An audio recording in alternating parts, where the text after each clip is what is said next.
Hi, everybody. Welcome to I Fought the Law. This is Richard Every. Today's episode is going to be short. It's going to be about running lines and positioning at the breakdown. So we're going to talk about positioning. The most important thing for every referee is to never lose sight of the ball. You as a referee, you've got to be able to have your eyes on the ball all of the time, or most of the time, or at least have an idea of where the ball is, right? So if we go and look at the breakdown zone and talk about the gate, this is the play direction. Gold as position. They're playing from the bottom of the screen up. The area marked here is the breakdown zone. And the side at the bottom would be the gate for the gold team. And at the top would be the gate, the blue gate. So on the edge of the bodies, that's where the breakdown zone is created. And where we want players to enter the breakdown zone would be gold from their side of the goal line and blue from their side through that area. Now, it's really interesting because players often come in at an angle, very difficult for referees to see, right? So if the players sort of square up a little bit more as they're entering the breakdown zone, it's much easier for referees to have that visual that they're actually coming through the gate when they arrive at the breakdown. What we don't want to see, obviously, is players coming through the side ahead of those lines on either side that form the gate. The most important thing for referees here is that they arrive at a 45-degree angle. So if you imagine that round dot would be their head from above and that oval would be their shoulders if you're looking at them from the top. I know it looks like Saturn, but it's not. It's actually supposed to be a referee. And the referee arrives at a 45-degree angle. However, they are still facing the goal lines. So they're still parallel to the lines across the field. And that from that position, they get that 45-degree angle view of the ball. And the reason for this position is because visually, it assists them to see the direction that players are coming in, and it gives them a better way to judge the breakdown zone and the gate entry.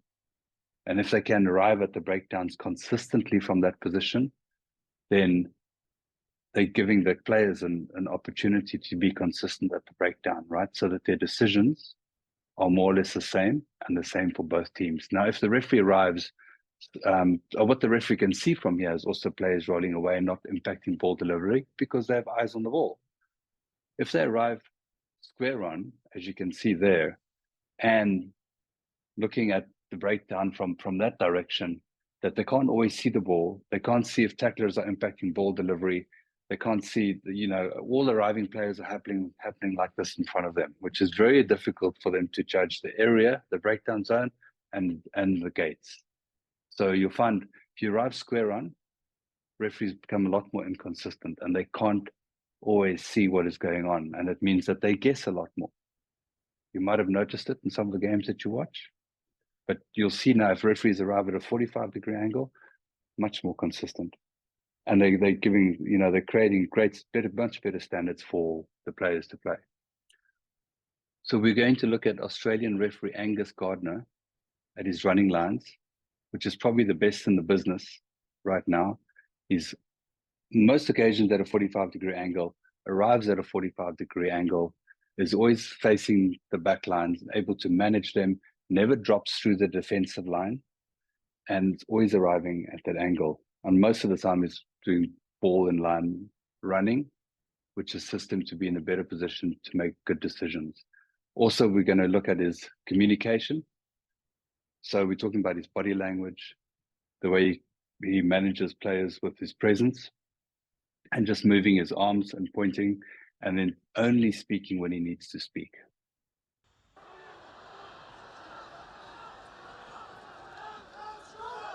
"45-degree angle. Then he turns with the ball, moving across the field, back in a 45-degree angle, able to manage the back lines. And again, he's right there.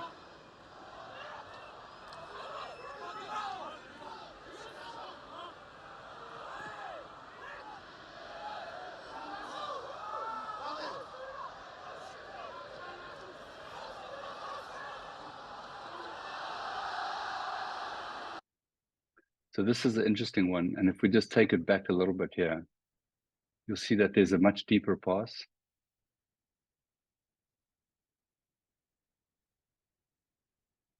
So the pass is here, players go here. And what we'd like to see the referee do is also take a running line in this direction. So they're running ball in line. So that they'd be able to, like when there's a tackle, they'd be able to come in a 45-degree angle. Now what you'll see that the referee does is not quite that.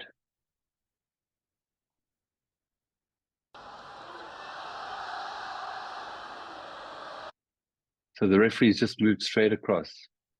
And if I can just clear these drawings, you'll see that because the referee went straight across, at this point where the tackle is happening, you have all of these players that are now in the referee's, obstructing the referee's view. So just think if the referee had come in a more 45-degree angle, they would have been able to arrive here. And now what happens is a tackle, the referee's ahead of play, and then they have to come back into position.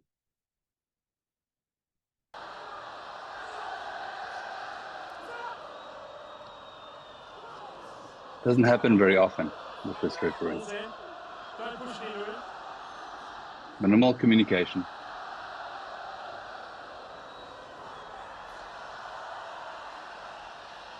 You can see the ball's going to the left, points at the back line just to keep them honest.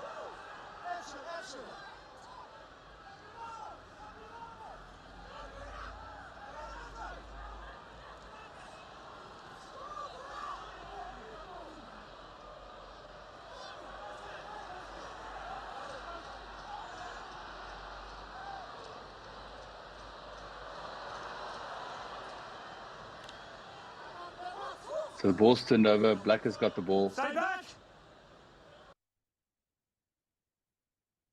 Really great refereeing because ball's just been turned over.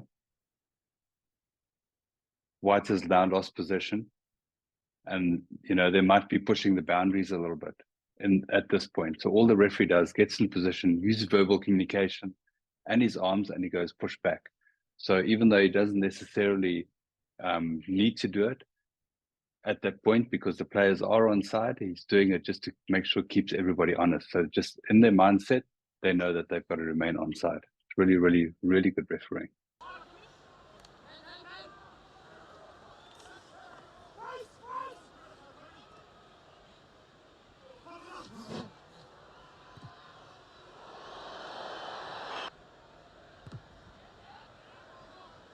Okay, we just moved on to a kickoff. The referee gets there very quickly in a 45-degree position, managing backlines.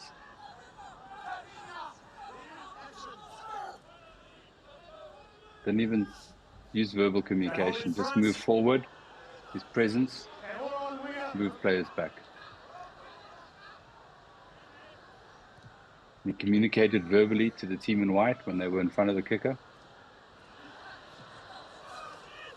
How quickly the referee's in position again. Managing backlines.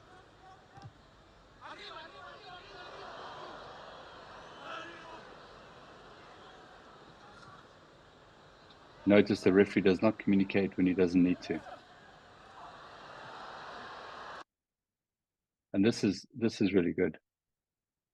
And a lot of us do this as referees, is that if players are running towards us, that we try and get out the way so we move.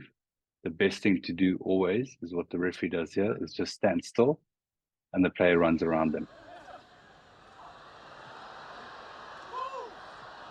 And just so happens to be in a 45-degree angle at the next breakdown.